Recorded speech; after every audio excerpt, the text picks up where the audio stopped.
मैंने मुचलके जमा कराए हैं, ये मैं सब वापस लेता हूं और मैं मुकदमात का सामना करूंगा, जिसने मुझे पकड़ना है वो पकड़ ले। मगर बदकिस्मती से खान साहब का एक माजी है जिसमें सियासी जद्दोजहद का जो वो ड्रामा रचाते हैं उसमें किसी किस्म की ना कोई कुर्बानी है, उसमें किसी किस्म की कोई कैदो बंद की सऊतें नहीं हैं, उसमें आपको कोई मुश्किल का सामना करते हुए यह शख्स नजर नहीं आएगा। आप अगर नजर दौड़ाएं तो आपको पता लगेगा कि वकला तहरीक के दौरान जब लाहौर में छापा पड़ने का डर था तो ये अपने घर की दीवार फलांग कर फरार हो गए थे।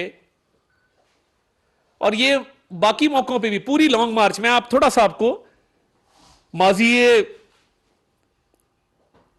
करीब में ले जाना चाहता हूं कि जब भी मुश्किल वक्त आया या ये भाग गया या ये छुप गया, इसको दो ही काम आते हैं, या छुपना या भागना। और वकला तहरीक में जब अदलिया की बहाली के लिए लॉन्ग मार्च का ऐलान हुआ तो आपके इल्म में है मियां नवाज शरीफ साहब मॉडल टाउन से निकले और अभी गुजरांवाला नहीं पहुंचे थे तो अदलिया बहाल हो चुकी थी। उस पूरी सियासी जद्दोजहद में, अदलिया बहाली तहरीक में, जो रूल ऑफ लॉ के लिए एक सियासी जमातों ने पाकिस्तान में जंग लड़ी, इमरान खान साहब पूरी तहरीक में रूपोश थे, कहीं नजर नहीं आए। लॉन्ग मार्च जब था तो बाकी दीगर सियासी जमातें भी शरीक थी, मगर ये वाहिद आदमी है जिसको गिरफ्तारी से न जाने क्यों इतना डर लगता है और इस पर इतना खौफ तारी होता है कि ये अदलिया बहाली तहरीक में भी रूपोश रहा, ये अब भी छुप के बहानों के जरिए अपना वक्त गुजार रहे हैं। तो आज तोशा खाना के केस में जब आपके सामने ये सारी बात है कि फर्दे जुर्म ने आयद होना था, तो आप कितनी देर छुपेंगे टांग का बहाना करके? आप कितनी देर अदालतों की आंखों में धूल झोंकेंगे? आप कितनी देर, ये डिलेइंग टैक्टिक्स हैं इमरान नियाजी साहब, आपके डिलेइंग टैक्टिक्स। आप हर केस में उसको मेरिट पे आर्ग्यू करने की बजाय आप टेक्निकलिटीज का सहारा लेते हैं कि कहीं ना कहीं से कोई ऐसी चीज मुझे मिल जाए जिसकी बिना पे जो मुकदमा चल रहा है ये कई साल ताखीर का शिकार हो। Classic example foreign funding case की है। 6 साल लगे फॉरेन फंडिंग केस को डिसाइड होने में, क्योंकि खान साहब क्या करते थे, इनके पास एक वकला की टीम है। अच्छा, ये इल्जाम हमारे पे लगाते हैं जिन्होंने नैब का ट्रायल डेली बेसिस पे फेस किया है, जिन पे फर्दे जुर्म भी आयद हुई, जिन्होंने मेरिट्स पे अपने केस आर्ग्यू किए और अल्लाह ताला के फजल से सुरखरू हुए। मुझे बता दें, कहीं टेक्निकलिटी का सहारा लिया हो, कहीं कहा हो कि यह केस मेरिट पे नहीं सुना जाना चाहिए? आपके पास वकला की एक टीम है जो आपको गाइड करती है कि आपने बहानेबाजी कैसे करनी है, धोखा कैसे देना है और राह फरार किस तरीके से इख्तियार करनी है। तोशा खाना का आज केस था। आपको चाहिए था कि आप अगर फिजिकली नहीं आ सकते थे, कम से कम वीडियो लिंक के जरिए अपना बयान रिकॉर्ड करा देते, फर्दे जुर्म आयद हो जाती, मुकदमा आगे चलता। डर किस बात का है? अगर इंसान ने कुछ गलत ना किया हो तो उसको तो डर नहीं होता। मियां नवाज शरीफ ने, आपके इल्म में है, जो नैब का ट्रायल था वो रोजाना की बुनियादों पे वो पेश होते थे। मियां शहबाज शरीफ, मरियम नवाज शरीफ, हमजा शहबाज शरीफ, ख्वाजा साद रफीक, ख्वाजा सलमान रफीक, एहसन इकबाल, ख्वाजा आसिफ, शाहिद खाकान अब्बासी, मैं किस किस का नाम लूं? हनीफ अब्बासी साहब हैं, कामरान माइकल साहब हैं, हाफिज मियां नुमान साहब हैं, कमरुल इस्लाम राजा साहब हैं, जावेद लतीफ साहब हैं। कैदोमंद की सऊकतें बर्दाश्त की, मेरिट्स पे अपने केस आर्ग्यू किए। ये नहीं कहा कि हमारे से मत पूछो, हम क्यों बताएं, हमने जवाब नहीं देना, हम बीमार हो गए हैं, हम अदालत नहीं आ सकते। अगर झूठ, मुनाफकत, फरेब, मकर और धोखे की इंसानी शक्ल है तो वो इमरान अहमद खान नियाजी है। मैं रिपीट करता हूं इस बात को, अगर झूठ, मुनाफकत, मकर, फरेब और धोखे की कोई इंसानी शक्ल है तो उसका नाम इमरान अहमद खान नियाजी है। कौल और है, फेल और है। मुनाफिक की 3 निशानियां होती हैं, जब भी बोलेगा झूठ बोलेगा, जब भी वादा करेगा वादा खिलाफी करेगा, और जब भी अमानत दी जाएगी तो अमानत में खयानत करेगा। ये अमानत में खयानत का केस है तोशे खाने का। और क्या अमर माने है कि आप पेश नहीं होते हैं? ये डिलेइंग टैक्टिक्स इसलिए अपनाए जा रहे हैं कि केस को इतना ताखीर का शिकार कर दिया जाए कि ये केस डाई डाउन कर जाए, ये एक फरसूदा निजाम की नजर हो जाए, इसमें कोई जजा सजा ना हो सके, इसको मंतकी अंजाम तक पहुंचने से रोका जा रहा है। जेल भरो तहरीक जो है वो अदालतों से इस्तिस्ना लेने की तहरीक में तब्दील हो चुकी है। ये जेल भरो तहरीक कम है और ये अदालती इस्तिस्ना की तहरीक ज्यादा है। एक केस इस्लामाबाद हाई कोर्ट में चल रहा है। देखें, एक एफिडेविट है जिसमें आपने कहा है कि ये एक बच्ची है टिरियन जेड वाइट, इसके वालिद जो हैं, इसकी वालदा जो हैं वो फौत हो चुकी, मैं इसकी खाला को इसका गार्डियन मुकर्रर करता हूं। एफिडेविट लाहौर में 2004 में साइन हुआ। इसी तरह का एक एफिडेविट जमायमा साहिबा ने साइन किया और कहा कि ये गार्डियन मुकर्रर कर रहे हैं टिरियन जेड वाइट की खाला सीता वाइट की बहन को। अब देखिए, ये एक कानूनी मामला है, इसकी इखलाकियात में, इसके बाकी एस्पेक्ट्स में, समाजी इसका जो एस्पेक्ट है, सोशल एस्पेक्ट है, ये उसका केस नहीं है। ये एक लीगल केस है कि पाकिस्तान का कानून क्या कहता है। पाकिस्तान का कानून कहता है कि आपने, अगर आपके बच्चे हैं, आपने उनको डिक्लेयर करना है, इलेक्शन कमीशन में भी, फेडरल बोर्ड ऑफ रेवेन्यू में भी। और अगर आप अपने बच्चे डिक्लेयर नहीं करते हैं, आपको पब्लिक ऑफिस होल्डर रहने का हक नहीं है, आप सादिक और अमीन नहीं रहे, आप पे आर्टिकल 62 63 लगता है। मैं उस बहस में डलता ही नहीं हूं कि ये इखलाकी तौर पे क्या है और ये समाजी तौर पे क्या है। मैं कानूनी बात करूंगा कि जब superior court of Los Angeles का एक ऑर्डर मौजूद है जिसमें बड़े क्लियर अल्फाज हैं, उस केस में पिछली तारीख पे वकील साहब ने कहा मेरा दांत टूट गया है, मैं बोल नहीं सकता। एक दिन पहले वो किसी अदालत में पेश होकर अपना केस आर्ग्यू कर रहे थे। उसमें भी डिलेइंग टैक्टिक्स हैं, क्योंकि पता है कि अगर इसका नतीजा, अगर इस एफिडेविट को मान लिया जाए कि मैं इस बच्ची की खाला को इसका गार्डियन डिक्लेयर कर रहा हूं, लॉस एंजलिस सुपीरियर कोर्ट के ऑर्डर को भी मान लिया जाए, तो ये सीधी नाअहली है इमरान खान साहब की। अगर वो कहते हैं नहीं, ये एफिडेविट मेरा नहीं है, एफिडेविट, झूठा एफिडेविट देने का मतलब है you have lied under oath, आपने हलफ में गलत बयानी की है, उसकी सजा भी डिस्क्वालिफिकेशन है। तो ये अब फंस गए हैं, ये बंद गली में आ गए हैं। अब कानूनी टीम क्या कर रही है, वो बैठ के कह रही है खान साहब डिले करें, डिले करें, आपकी हम टांग को साल खींच लेंगे, आप बाहर ना निकलें, क्योंकि अगर आप बाहर निकले तो आपको अदालतों में जाना पड़ेगा, आपको तोशा खाना की चोरी का जवाब देना होगा, आपको टिरियन जेड वाइट वाले केस में जवाब जमा कराना होगा। अभी टिरियन जेड वाइट के केस में जवाब क्या जमा कराया है, उसमें लिखा है कि हम इस कोर्ट की जुरिस्डिक्शन को नहीं मानते, दायरा इख्तियार को चैलेंज किया है। फॉरेन फंडिंग में 6 साल ये किया, कभी दायरा इख्तियार को चैलेंज किया इलेक्शन कमीशन के, कभी दायरा इख्तियार के अलावा स्क्रूटनी कमेटी के दायरा इख्तियार को चैलेंज किया, कभी स्टे ऑर्डर, कभी एक स्टे ऑर्डर, कभी दूसरा स्टे ऑर्डर, कभी तीसरा स्टे ऑर्डर। 6 साल गुजार दिए। यानी एक आम आदमी जुर्म करे तो वो 24 घंटों में जेल चला जाए, किसी और पार्टी का सियासतदान जुर्म करे तो आप 3-3 साल कैद में डाल दें। और ये अनोखा लाडला है जो समझता है कि ये ताखीरी हरबे इस्तेमाल करके वो चोरी से भी बच जाएगा, वो नाअहली से भी बच जाएगा, वो अपने डाकों से भी बच जाएगा। ताखीरी हरबे आप 100 इस्तेमाल कर लें, आपको इस बेटी का और तोशा खाना के तहाइफ का जवाब देना होगा। यह काफी नहीं है कि इस्लामाबाद हाईकोर्ट में एक जवाब जमा करा दें कि जी ये दायरा इख्तियार नहीं है, मैं पहले ये केस आया था, ये पहले ये केस सुना नहीं गया था, मैं पब्लिक ऑफिस होल्डर नहीं रहा, मैं एमएनए नहीं हूं, मैं फलां नहीं हूं। आप जो मर्जी है भाई, आके जवाब दें है कि नहीं है, ये एफिडेविट आपने दिया है कि नहीं दिया। ये लीगल एक बहस है। मैं दोबारा कहता हूं कि मैं इसके इखलाकी और समाजी पहलू पे नहीं जाना चाहता, मगर अगर कानून का इतलाक किसी और एमएनए पे होता है तो वो इमरान अहमद न्याजी पे भी होता है। यह नहीं हो सकता कि आप ताखीरी हरबे इस्तेमाल करके राह फरार इख्तियार कर लें। और ये केसेस में मेरी ऑनरेबल सुप्रीम कोर्ट से ये गुजारिश है और हाथ जोड़ के मुअद्दबाना गुजारिश है, इनका डे टू डे ट्रायल शुरू किया जाए। यानी ये कैसे हो सकता है नवाज शरीफ का डे टू डे ट्रायल हो, शहबाज शरीफ का डे टू डे ट्रायल हो, आसिफ जरदारी का डे टू डे ट्रायल हो, मरियम नवाज का डे टू डे ट्रायल हो, हमजा शहबाज का डे टू डे ट्रायल हो और एक लाडला बैठा है जिससे लोग ये कहते हैं कि मुंसिफ भी थोड़ा सा कतराते हैं कि ये गालियां देता है, ये ट्रोलिंग करता है सोशल मीडिया पे। मेरी आपसे गुजारिश है, आपने इंसाफ करना है। ये डे टू डे ट्रायल होने चाहिए। अगर article 62, 63 Tyrion Z white case में नहीं लगता, फैसला कर दें कि नहीं लगता। जो पिटिशनर है वो अपील करने का हक रखता है। अगर तोशाखाना की चोरी आप समझते हैं कि नहीं की, तो ये मेरिट पे आके फेस करें, इसका फैसला कर दें।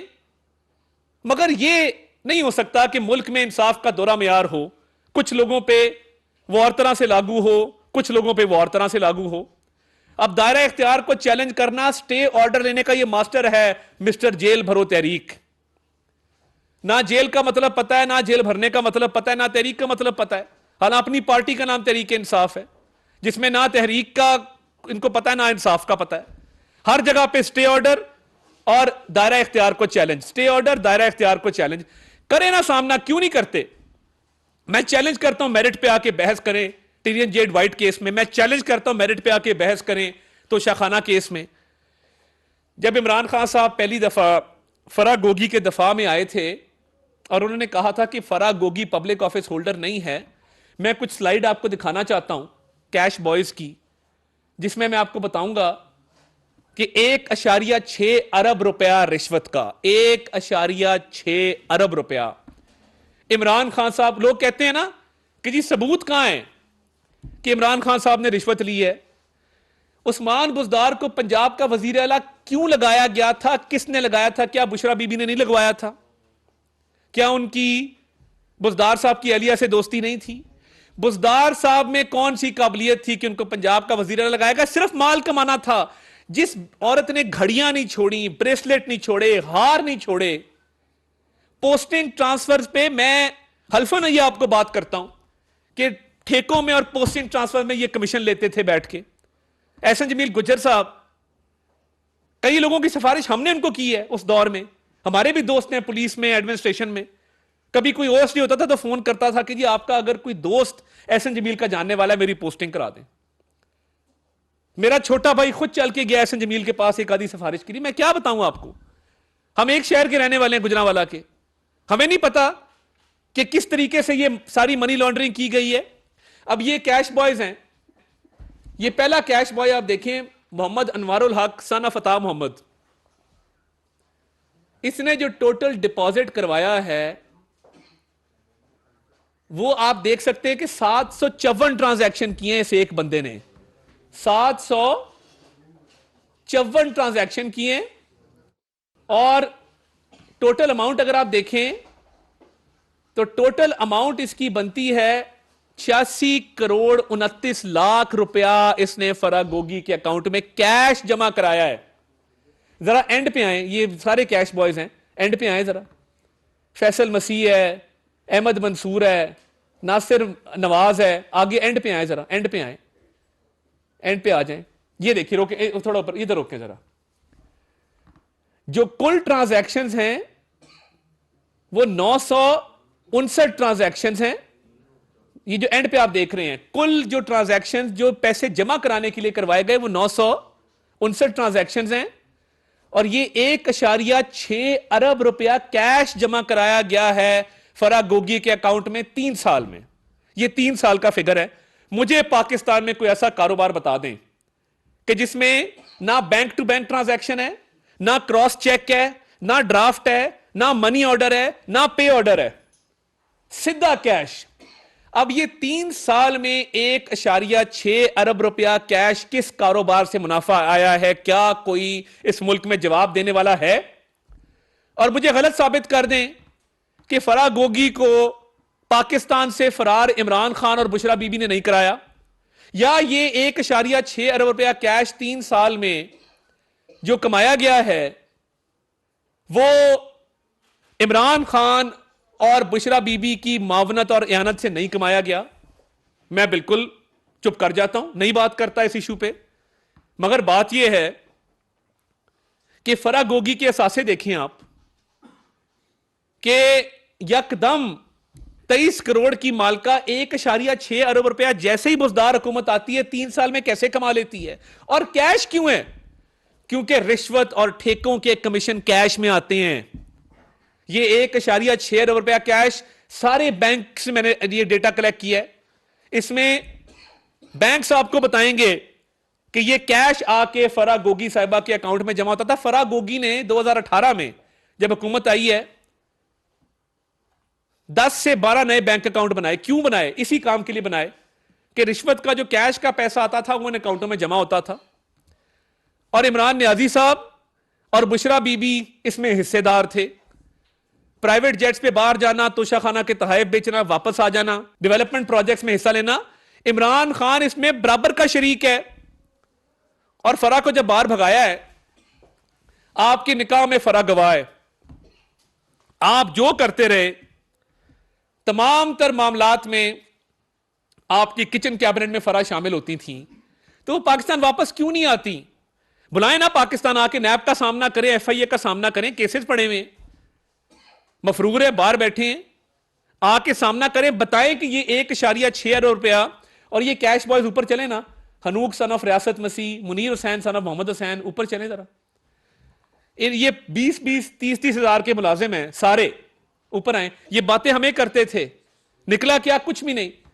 ये सारे लोग, ये मोहम्मद अनवारुल हक हो, ये नासिर नवाज हो, ये अहमद मंसूर हो, ये फैसल मसीह हो, ये कुतुब अंजुम हो, ये सारे 30-30, 40-40 हजार पे या 20 हजार के मुलाजिम हैं जिन्होंने 1.6 अरब रुपया कैश जमा कराया आपके अकाउंट में। और एक और बात, इमरान नियाजी साहब ने अपनी ही हुकूमत में 2019 में अपनी बीवी की सहेली फराह गोगी को एमनेस्टी स्कीम से फायदा पहुंचाया। यह तो कोई तरीका नहीं है ना कि आप एक तरफ एमनेस्टी को एक लानत डिक्लेयर करें, गालियां दें, लोगों पे लान तान करें, कारोबारी तबके को आपने तबाह करके रख दिया है, और आपकी बीवी की सहेली और उसका खावंद एमनेस्टी स्कीम में जो काला धन है उसको सफेद कर जाएं। किसी मुल्क में मुझे दिखा दें कि वजीर आजम की अहलिया की दोस्त एमनेस्टी स्कीम में अपना काला धन सफेद कर जाए। किसी मुल्क में मुझे इसका एग्जाम्पल दिखा दें। ये है वो सबूत जो 1.6 अरब रुपया पंजाब के गरीब अवाम को लूटा गया, रिश्वत ली गई, कमीशन लिए गए और कैश आपके अकाउंट में जमा हुआ। इमरान खान साहब, अगर आपका दामन साफ है, आज फराह गोगी को पाकिस्तान लाएं। जब फराह, प्रॉब्लम है पाकिस्तान नहीं ला सकते क्योंकि जब फराह आएगी तो वो फर फर बोलेगी, और जब फराह फर फर बोलेगी तो फिर खान साहब के लिए बहुत बड़ा इशू बन जाएगा कि वो बताएगी कि मेरी तो कोई सरकारी पोस्ट नहीं थी, मेरा तो कोई सरकारी ओहदा नहीं था, ये 1.6 अरब रुपया कैश जो मुझे आया है रिश्वत में, कमीशन में, ये इसलिए आया है कि मेरा इमरान खान से और बुशरा मानिका से ताल्लुक था और मैं इनके बिहाफ पे फैसले करती थी, करवाती थी। तो ये वो लिंक है पब्लिक ऑफिस होल्डर का और बेनामीदार का, जिसके तहत इस कौम का अरबों रुपया लूटा गया है। तो खान साहब को चाहिए कि डिलेइंग टैक्टिक्स मत अपनाएं, टेक्निकलिटीज पे मत खेलें, बहादुरी का सबूत दें, आए कोर्ट का सामना करें, कहें मैं तोशाखाना का हिसाब देता हूं, कहें कि अगर आर्टिकल 62, 63 मेरे पे लगता है तो मैं टिरियन जेड वाइट का केस इस्लामाबाद हाई कोर्ट में मेरिट पे डिस्कस करने को तैयार हूं। तारीख पे तारीख, तारीख पे तारीख क्यों ले रहे हैं? इसलिए कि वो इसमें से फायदा हासिल करके डिलेइंग टैक्टिक्स का सहारा लेके इसमें से निकलना चाहते हैं। फॉरेन फंडिंग को 6 साल लगे और नवाज शरीफ साहब के केस को 126 दिन, फॉरेन फंडिंग को 6 साल लगे और शहबाज शरीफ का केस 2 महीनों में डिसाइड हो, फॉरेन फंडिंग को 6 साल लगे और मरियम नवाज के 2 केस आप 6 महीने में डिसाइड कर दें, यह नहीं होगा। इसमें अदलिया को भी गैर जानिबदारी का सबूत देना होगा और रूल ऑफ लॉ को इस मुल्क में राइज करना होगा। अगर एक लीडर बेटे से तनख्वाह ना लेने पे निकाला गया है तो दूसरे को बेटी ना डिक्लेयर करने पे भी मेरिट्स पे अपना केस जो है वो आर्ग्यू करवाना होगा। यह कोई इंसाफ नहीं है कि एक बेटे से तनख्वाह ना लेने पे निकाला जाए और दूसरा बेटी छुपा के भी पब्लिक ऑफिस होल्डर हो। आए और लोगों को बेवकूफ मत बनाएं। जो लोगों की आप मासूम ज़हनों के साथ खेलते हैं, उनको जहर आलूद करते हैं सारा दिन झूठ बोल बोल के, ये मत करें। आए बताएं तोशा खाना में कितनी चोरी हुई है, जवाब दें अदालतों में आके, खड़े हो अदालतों में आए और आके जवाब दें इस्लामाबाद हाई कोर्ट को कि जी ये बेटी मेरी नहीं है, यस और नो है। बात सिंपल है कि मैं अगर जावेद हुसैन साहब को कहूं कि जावेद साहब आप मेरे दोस्त हैं कि नहीं है, इसका जवाब हां या ना में देंगे। ये तो नहीं हो सकता ये कहें नहीं पता, मैं दायरा इख्तियार नहीं है, आपने मुझे सवाल कर दिया। वो सीधा कहेंगे कि जी या मैं आपका दोस्त हूं या नहीं हूं। सवाल सिंपल है, बेटी आपकी है कि नहीं, अदालत को जवाब दे दें। ये क्या है कि जी नहीं आप ना सुने, आप इस तरह कर लें उस तरह कर लें, आए बाएं शाये मत करें, come to the court and face the court. मगर आप में हिम्मत नहीं है, इस काम के लिए हौसला चाहिए, दिल गुर्दा चाहिए। आप जो औरतों और बच्चों के सार में बैठे हैं जमान पार्क में कि कोई गिरफ्तार ना कर ले, नहीं करते, आए ना केसों का तो सामना करें, जवाब दे लोगों को कि आपने अवाम का पैसा कैसे लूटा है और क्या आप इस बात के अहल हैं कि आप पब्लिक ऑफिस होल्डर रह सकें या ना रह सकें। Thank you. नवीद अकबर साहब, नवीद साहब ये बताइए तारक साहब, ये तो 1 अरब वो है जो बैंक के जरिए या उनके अकाउंट में गया है, तो यकीनन जो कैश उनके घर में गया होगा वो तो इससे कहीं कई गुना ज्यादा होगा, उसका भी कोई अंदाजा उसका जो तखमीना लगाया गया, बहुत अच्छा सवाल है नवीद साहब आपका, आप एक सीजन सहाफ़ी हैं नवीद साहब। इसका जो तखमीना लगाया गया है वो 60 से 70 अरब के दरमियान है और अभी उसमें तोशा खाना के तहफ़ का अगर आप सिर्फ तखमीना लगा लें तो तकरीबन 25-30 अरब रुपए के तो वो तहफ़ थे। तो ये एक घिनौना खेल खेला गया इस मुल्क के साथ और फ़र्क होगी कि क्योंकि अभी वो पेश नहीं हो रही, हमने रेड वारंट्स के हवाले से अब एक चिट्ठी लिखी है, वो आपसे शेयर भी कर लेंगे, तो उसको पाकिस्तान आके इन केसेस का सामना करना चाहिए। आपका अच्छा सवाल था, ये वो है जो बैंक में कैश जमा हुआ, इसके अलावा तकरीबन 60 से 70 अरब रुपए का घपला है जी। जावेद हुसैन साहब, दुनिया न्यूज़। सर, ये सारे काम सियासतदानी करते हैं और उनके खिलाफ हर दौर में कार्रवाइयाँ होती हैं, तो ऐसा क्यों है कि सियासतदान ही इन चीज़ों में मुलविस होते हैं और उन्हें ही मुल्क इल्ज़ाम ठहराया जाता है और कोई नहीं करता ये काम? देखिए बात यह है, बात बड़ी सिंपल है कि सियासतदान क्योंकि वो पब्लिक ऑफिस होल्डर हैं, अवाम को जवाबदेह हैं, एक पब्लिक स्क्रूटनी के प्रोसेस से आते हैं। मैं ज़ाती तौर पे बतौर पॉलिटिकल वर्कर डिस्क्वालिफिकेशंस के हक में नहीं हूँ कि डिस्क्वालिफिकेशंस टेक्निकल ग्राउंड्स पे हों, मगर क्योंकि इस मुल्क में एक निज़ाम राइज किया गया है तो ये नहीं हो सकता कि एक के लिए फ़र्क कानून और दूसरे के लिए फ़र्क हो। और इसमें देखें, सियासतदान भी सारे सफ़र नहीं करते, एक मखसूस तबका सियासतदानों का जो सफ़र करता है।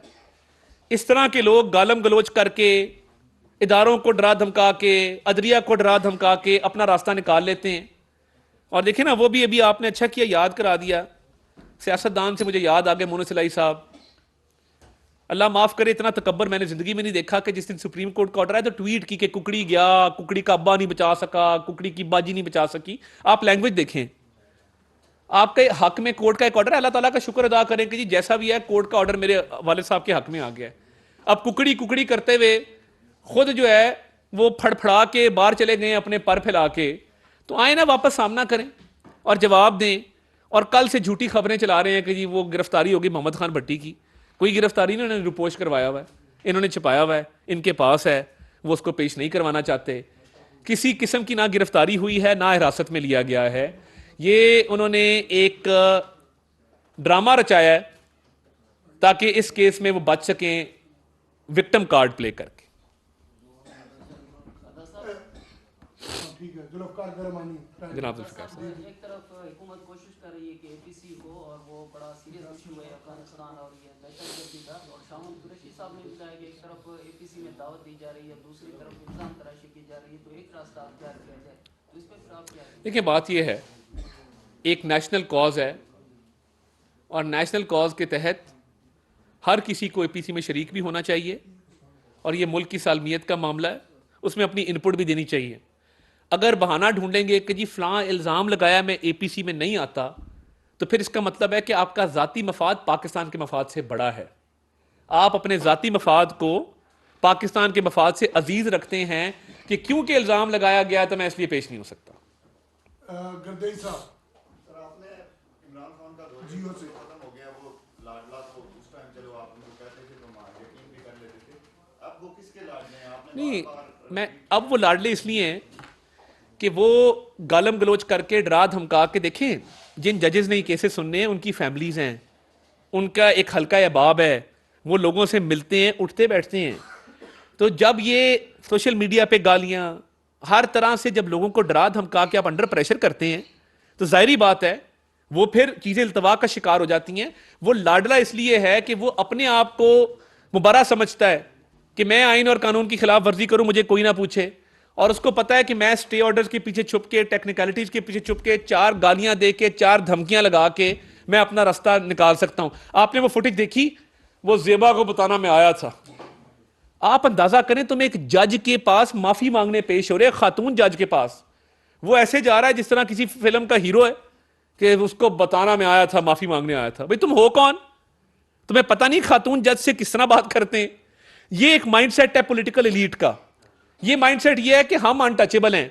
मरियम नवाज शरीफ आजकल वो जाली तस्वीर चला रहे हैं कि जी ये एक 5 स्टार किसी बेडरूम में जो है वो इनके लिए तैयार किया गया था, सजाए मौत की वो चक्की में रही हैं। जिन हालात में जेलों में रखा गया, और जेल डायरेक्ट शहजाद अकबर और इमरान खान साहब फोन करते थे। तो अब जो ये पॉलिटिकल एलीट है ना, अनटचेबल, ये चीखें मारते हैं, हल्का सा भी रेड, ओह रेड हो गया जी, ओ जी हमें बंद कर दिया। ये इनके लिए काबिल कबूल नहीं है। इनके जहन इतने खराब हो चुके हैं वो लाडला सिंड्रोम की वजह से कि इनको तस्लीम ही नहीं होता कि हमें कोई गिरफ्तार करके हवालात में डाल रहा है। हम पॉलिटिकल एलीट ऑफ पाकिस्तान, हम वो अनटचेबल जो लोगों को बंद करते थे, जो हेरोइन लोगों पे डालते थे, जो लोगों पे झूठे केस डाल के सुबह फोन करते, शाम बंदा अंदर होता था। ये वो माइंडसेट है जिसका मुकाबला कर रहे हैं। ये लाडला सिंड्रोम एक बीमारी है। इसमें मेरा ख्याल है फवाद साहब को भी अच्छे साइकाइट्रिस्ट को दिखाना चाहिए और इन सारों को दिखाना चाहिए। वो देखे ना 186 करके नाच रहे थे, 186 अपनी हुकूमत खत्म करने पे भंगड़े डाले और नाचे पूरी कौम के सामने 186। अब वही 186 पे नाचने वाले रो रहे हैं। भाई आप क्यों रो रहे हो? मत रो, ये सारा कुछ हमने देखा हुआ है। और वो फयाज हसन चौहान क्या कह रहा है इंस्पेक्टर साहब को, मैं अवामी नुमाइंदा हूं। भाई जब आप 186 पे रक्से इबलीस कर रहे थे, आपको तब याद नहीं आया कि आपका 186 का फिगर आपकी हुकूमत खत्म करने के लिए, और आप अवामी नुमाइंदे नहीं रहे? तो ये जो माइंडसेट है ना, लाडला सिंड्रोम, ये फवाद साहब को, इमरान खान साहब को और इनकी पार्टी के दीगर अराकीन को किसी अच्छे साइकाइट्रिस्ट को दिखाने की जरूरत है कि ये सियासत में होता है, जब गलत काम करो तो भुगतना पड़ता है। ओन चलाई साहब। जी ऑन सर। एक पहला सवाल तो ये है कि ये जिसने आपने डिटेल्स दिखाई, ये आपने कहाँ से ली? ये नैब ने ली या FIA से? अगर उन्होंने ली तो आया उन्होंने इस पे केस जो है वो दर्ज किया, और अगर आपने प्राइवेटली ली तो प्राइवेटली तौर पे आपने कैसे जो है वो ये डाटा, असास डाटा ले लिया? दूसरा, इरफान कादर साहब हैं, आपके इन अमूर को देखते हैं तो ज्यादा बेहतर होता वो आपके साथ बैठे हुए होते और वो बताते कि आने वाले दिनों में हुकूमत इस हवाले से क्या करें। देखिए पहली बात तो ये है कि ये डेटा FIA ने हासिल किया है, और ये बैंक का डेटा आप हासिल कर सकते हैं ऑफिशियली तौर पे। जितने भी ट्रांजैक्शन हुए हैं, कैश ट्रांजैक्शन आपके सामने है, इसमें कोई हसास डेटा नहीं है। आप आज चाहेंगे मेरा डेटा निकलवा लें, आपको पता लगेगा कि मैं मिडिल क्लास से ताल्लुक़ रखता हूँ और मेरे क्या असासे हैं, आपको समझ आ जाएगी। और मैं पंजाब गवर्नमेंट में 10 साल रहा हूँ, 4 हमारी यहाँ पे हुकूमत रही है, तो मैं तो अपने ट्रांजैक्शन आपके सामने रख दूंगा। मगर ये इस तरह के ट्रांजैक्शन जहाँ पे 1.6 अरब रुपया कैश कोई किसी को दे गया है, ये तो पब्लिक रिकॉर्ड है, ये सामने आना चाहिए, और ये FIA ने हासिल किया है। बाकी देखिए प्रेस कॉन्फ्रेंस किस मौजू पे किसने करनी है वो बिल्कुल हर किसी का राइट है, और इरफान साहब भी ज़रूर इस पर मज़ीद रोशनी डालेंगे अगर डालना चाहेंगे तो, कोई कदगन नहीं है। और ये मैंने क्योंकि खुद एक इनिशिएटिव लिया था तो मुझे था कि मैं इस पर ज़रा रोशनी डाल लूँ। बाकी जिसने करनी होगी प्रेस कॉन्फ्रेंस वो उनका अपना इस्तेहकाक है। आपकी अगर तजवीज़ है तो मैं नेक्स्ट टाइम, अगर आपको अच्छा लगेगा तो मैं नेक्स्ट टाइम उनको साथ बिठा दूंगा। साजिद अब तक से सर आपने आइन और कानून की बात की और परवेज मुशर्रफ ने 2 दफ़ा आइन को बोला, अब वो वफात पा चुके हैं, तो आपकी जो हुकूमत है वो भी आइन और कानून की बात करती है, तो क्या उनको अब स्टेट प्रोटोकॉल जो है वो दिया जाएगा? देखिए उनका एक फैमिली की रिक्वेस्ट थी कि जहाज़ एक भिजवाया जाए, वो जहाज़ भिजवाया गया है, वो दुनिया से चले गए हैं। बाकी जो लीगल मामलात हैं वो आपके सामने हैं, जो भी फैसले अदालतों के आए वो बिल्कुल रोज़े रोशन की तरह यहाँ हैं, तो वो एक क्लोज चैप्टर है। मैं सिर्फ इतना कहूँगा इन्ना लिल्लाहि व इन्ना इलैहि राजिऊन। तार साहब ये बताइएगा कि शाहरुख तमाम शबीर मामलात जो है वो यकीन अदालतों में ये चलते रहेंगे, लेकिन कौमी असम्बली से जो इस्तीफे जो है वो क्या सूरत हाल आगे आएगी, क्या उस पर भी जो है वो आगे काम चलेगा कि नहीं? देखें, कागजात नामजदगी हासिल किए जा रहे हैं और ये अभी देखना है कि इमरान खान साहब ने अपनी हिकमत अमली तब्दील की है और उसके तहत उन्होंने खुद इलेक्शन से अब वो ज़रा इज्तनाब कर रहे हैं, क्योंकि अदालतों में जो केसेस हैं ज़ेरे इल्तवा और ज़ेरे समात, वो ये साबित करना चाहते हैं कि मैं MNA नहीं हूँ, ना मैं MNA का इलेक्शन लड़ा, मुझे मत पूछें। ये उनकी लीगल स्ट्रैटेजी है, मगर मैं समझता हूँ कि PDM की जमातों को बिल्कुल इन बाई इलेक्शन में हिस्सा लेके इनका डट के मुकाबला करना चाहिए। Thank you sir. Thank you जी। लास्ट क्वेश्चन ले लें जी। बिल्कुल की थी। कर लें जी जी करें जी। भाई ने सिफारिश की, हाँ जी जी जी जी। हाँ, उसकी वजह बता देता हूँ, उसकी वजह नहीं, उसकी वजह बता देता हूँ। मैंने ये खुद बात बताई ना, आप कोई बतौर इन्वेस्टिगेटिव जर्नलिस्ट तो डिगअप करके नहीं ना लाए कि मेरा भाई चल के एहसन जमील गुज्जर के पास गया था। अगर तो आपने इन्वेस्टिगेटिव जर्नलिस्ट के तौर पे ये डिग आउट करके इंकशाफ किया होता, मैंने अपने मुंह से क्यों बताई। हमारा एक इलाका है गुजरांवाला का, हमारे पास एक मजलूम अफसर आया, उसने कहा जी मेरी ज़िंदगी बर्बाद होती है, मेरा घर बर्बाद होता है, मुझे इन्होंने विक्टिमाइज करके तो पोस्ट आउट कर दिया है। उसका नाम रिजवान उमर गोंदल था, आपने पूछा तो मैं बता देता हूँ। उसने, अब आप मजीद डिटेल पूछेंगे तो उसने खावर मानेका साहब की हुक्मदुली की थी। मेरा भाई क्योंकि लोकल सियासत करता है, MPA था, वो चल के चला गया एहसन जमील गुज्जर के पास और उसने कहा जी ये सिफारिश है, मेरी ज़ाती सिफारिश नहीं थी, ना मैंने कोई रिजवान उमर गोंदल से पैसे लेने थे, ना मैंने उससे कोई काम करवाने थे। एक अफसर के तौर पे मेरे भाई ने उसकी सिफारिश एहसन जमील गुज्जर साहब को की। मेरा ना कभी एहसन जमील से रब्ता रहा है, ना मैंने उसको सिफारिश की है, मगर एग्जाम्पल मैं इसलिए दे रहा था कि उनका तूती बोलता था, उनके काम होते थे, उनका हुक्म समझ के माना जाता था और उस पर अमल करवाया जाता था। तो ये भी सच है और वो भी सच है जो मैंने आपको खुद आपके सामने रखा है। थैंक यू जी, बहुत शुक्रिया।